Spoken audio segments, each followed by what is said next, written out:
Yes guys, welcome back to another video on the channel today. Today we're back with another video on Wrexham AFC. Today we've got sort of a roundup video of what's happened in Wrexham AFC this week. A lot has gone on. There's been a lot of news to report about. Permanent roles given out to people amongst the club. We've had 2 updates regarding the temporary stand. And of course, everyone wants to know what's going on with our injured players. And we've got a big update from Phil Parkinson. But before we get going in today's video, if you haven't subscribed already, please consider doing it. We are that close away from hitting 20,000. I think we're 112 off as it stands when I'm recording this video, so that would be absolutely incredible to hit before the end of the year. So if you're looking for all the best Wrexham AFC content on YouTube, this is the place to be. Get down there and help out by subscribing. So we're going to start off with injury news. Now, Phil Parkinson did actually update us on what is going on with the injured players at the minute. Of course, there's a handful of players that are out injured and a lot of fans have been questioning what is happening with them. Of course, like I said, Phil Parkinson has updated us on 4 players,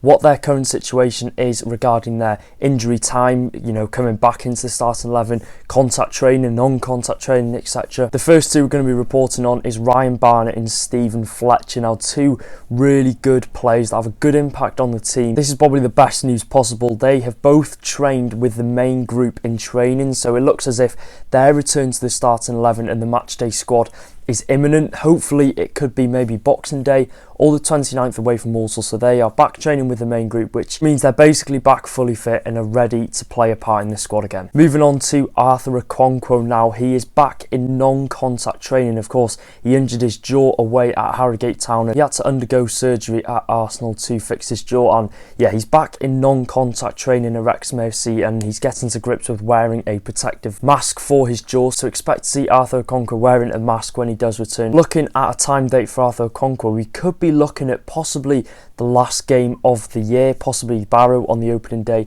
of 2024. So it's not as long as we feared, not as long as we expected, so it's great to see that he is back in at least some sort of training. And Aaron Hayden now, our central defender, who did get injured against Yeovil Town, I believe. Parky has said Hayden's issue is only a slight problem and is expected to return very, very soon, which is really, really good news. Of course, we've seen the injury history with Aaron Hayden. He's had that spell last year where he missed a whole load of games, so it's good to see that this isn't a large issue. And hopefully we can see all of these players back fully fit in the new year, possibly for our FA Cup game against Shrewsbury Town. So it's exciting to see all these players coming back. Of course, Barnett and Fletcher, we haven't seen it what seems like months since last seeing them play, so it'll be good to see them back. Okonkwo back in goal, and of course Aaron Hayden back featuring in the matchday squad. And yeah, Wrexham AFC have issued a update on the temporary stand, saying that they're waiting on the licence application to have it in use for the Newport County game on the 23rd. Now, when planning this video,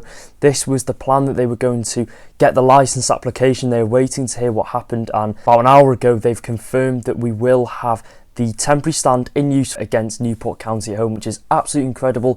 There's a few twists and turns about this temporary stand which we're going to be talking about. Of course, the first main point being the stand will only be in 80% use, which I think is about 1,800. So yeah, there'll only be 80% of the temporary stand being used against Newport County on the 23rd. I don't know why. Of course, we've seen it with the COP. They had the issues with the water pollution or something like that. It was a ridiculous rule, but that probably doesn't apply unless we haven't got all of the licensing. We don't know, it could be anything. So yeah, only 80% of it will be in use. Tickets go on sale on Friday morning, so if you're looking to get a ticket for Newport County at home, you need to be on there because it'll be a mad scramble to get a ticket. And like I said, if you're planning on going, get on there. I'm not sure what time, but be ready because there's going to be about 1,800 tickets going on sale for that game. So yeah, it is great to see that this is going to be in use. Of course, we saw it in the last league game against Colchester United. It looked stunning. It's going to be brilliant to see a 4-sided stadium in use at the racecourse ground for the first time in over 15 years, so that'll be a sight to behold. Elliot Lee, he said he's looking forward to it, and I'm sure it'll make the racecourse ground a bit more of a fortress than it already is. Wrexham fans behind both goals, and of course it'll mean we'll have just under 12,000 in attendance for our Welsh rivalry against Newport County. And another big bit of news coming out of Wrexham AFC the other day is Sean Harvey has been confirmed as a new director of Wrexham Football Club. He will join Ryan Reynolds, Rob McElhenney and Humphrey Kerr on the board for the future, which again is massive news. Fans are over the moon for this now. He was only brought in for, I think it was 6 weeks 3 years ago, so 6 weeks turned into 3 years, and now we're seeing Sean Harvey as a permanent member on the board going forward. I think this is fully deserved because Sean Harvey has been incredible, instrumental behind the scenes for Wrexham AFC. Humphrey Kerr speaks very, very highly of him, and of course he's had such an impact on the club. You know, he's been a key part in our success going up to the Football League, and of course he's the man behind everything that goes on behind the scenes. And to get him here on a permanent deal, to think that now this is going to be his full-time job, he's going to give everything for Wrexham AFC. People will have their questions about Sean Harvey, of course, with his past with Leeds United and Bradford City, but I think if you're looking at what he's done for Wrexham, it's nothing short of amazing, and I think if we can continue that going forward, we look sustainable. He looks to be getting everything right behind the scenes. Of course, as our director, it's his job to play that massive role in what goes on at the football club, sorting everything out off the pitch as well. So he can't have done a bad job if he's gone from being here from 6 weeks to 3 years. And from a fan's outside point of view, we can see how much he's done for this football club, and of course we've seen it on the documentary. Sean Harvey is a very hard-working man, and to see him get a permanent job at Wrexham AFC is a big yes from me. And we're going to be talking about a bit of transfer news now. Phil Parkinson has said that he's looking to improve and increase the quality of our squad in the January transfer window, but we haven't had any hints of what he could possibly be doing yet. It all seems to be a bit of a secret, but there's one target that I would love to see in a Wrexham AFC shirt: Johnson Clark-Harris, the Peterborough United striker.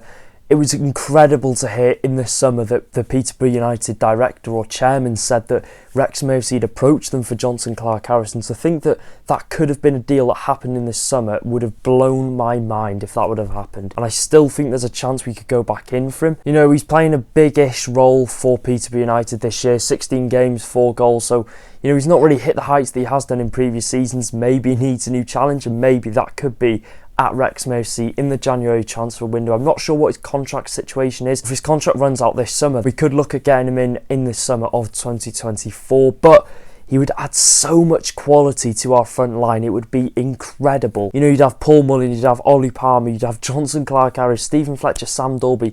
The options are endless, and the quality and abundance that would be in that front line would be absolutely ridiculous. And to think that we could have Johnson Clark-Harris and Paul Mullin up front, that is a striker partnership that would smash League Two to pieces. But yeah, the only thing that's really holding this back is the transfer figure fee. Peterborough United will not let him go for cheap.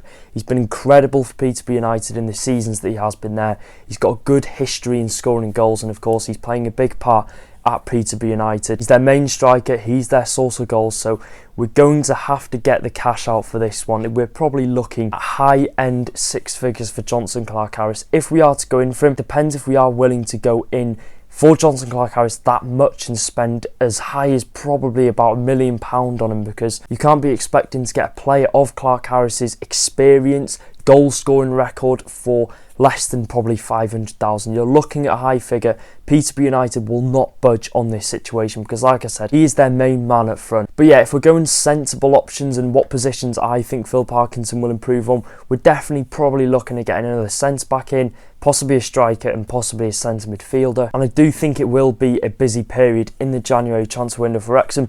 Of course, we're going to be seeing incomings, and is there a chance that we see some outgoings as well? Is there a chance that a couple of players will depart Wrexham AFC in January, whether it be on a loan or a permanent? I've talked about it in my previous video, so go and check that out. One transfer target that we can just cross off is Luke Armstrong. It is confirmed that Armstrong will join Carlisle United on the 1st of January 2024. He's had his pictures taken with the Carlisle owners, and you know, fair play to him. He's got his move up the leagues. It's a good project, I would say, that's going on at Carlisle, although they're struggling. You know, they've got a good fan base behind them, new ownership, exciting times ahead for Carlisle, and I'm sure Luke Armstrong will have no issue in settling in and scoring goals at them. Like I said previously, is that a sign that we might have a bigger, better striker who's got a better goal scoring record on our radar that Phil Parkinson is wanting to go out and sign? That is the question that you've got to be asking. In my opinion, I definitely think he does. I think he's plotting a big move in January for possibly a striker. Because I think it's fair to say that that is an area that I'd like to see being strengthened. Of course, with Fletcher's injury, we're only really limited to Palmer, Mullin and Dolby, so I'm sure it's an area that Phil Parkinson will want to get depth in and of course increase the quality going forward. So yeah, let me know in the comment section down below one player who you think is going to sign for Wrexham AFC in the January transfer window. What positions would you like to see us improve on and obviously increase the depth in? And yeah, that is it from me in today's video. If you enjoyed, make sure to drop a like, get down there and subscribe. Like I said, subscribe to the channel for the best Wrexham content. The growth in the past week or two has been incredible, which means we're just over 100 away from hitting 20k. What a time, what a journey it has been on YouTube, you know, since doing the Wrexham AFC vlogs in lockdown, you know, watching the games on the telly. I'm literally looking at the telly right now where I was watching the games in lockdown, and of course going up to my room, recording the match reviews. You know, it's been an incredible journey, and you know, I remember reporting on our 4-0 loss away at Solihull thinking, is this takeover really going to be worth it? Is it going to work? And to see where we are now, the journey has been incredible, not only for Wrexham AFC, but on the YouTube as well. So I cannot thank you enough for that. You are the reason why. You know, this is my part-time job, and I'm very, very, very fortunate that I'm able to call it my part-time job, because I know there are thousands and thousands of people that would love to be in a position that I'm in. And of course, I'm grateful day by day, and I have pleasure in recording these videos and putting them out for you guys at home. This may well be the last video before Christmas and possibly the end of the year. So thank you ever so much for the support over 2023. I'm hoping probably to see you before then, but if I don't, thank you for the support. The growth you've shown on the channel is incredible. We've gone from 10,000 to 12,000 to 15,000 to hopefully 20,000 before the end of the year. Like I said, the support you've shown, ridiculous numbers, and I'm incredibly grateful, and I cannot thank you enough for that. So have a good Christmas. Take care, guys. Up the town.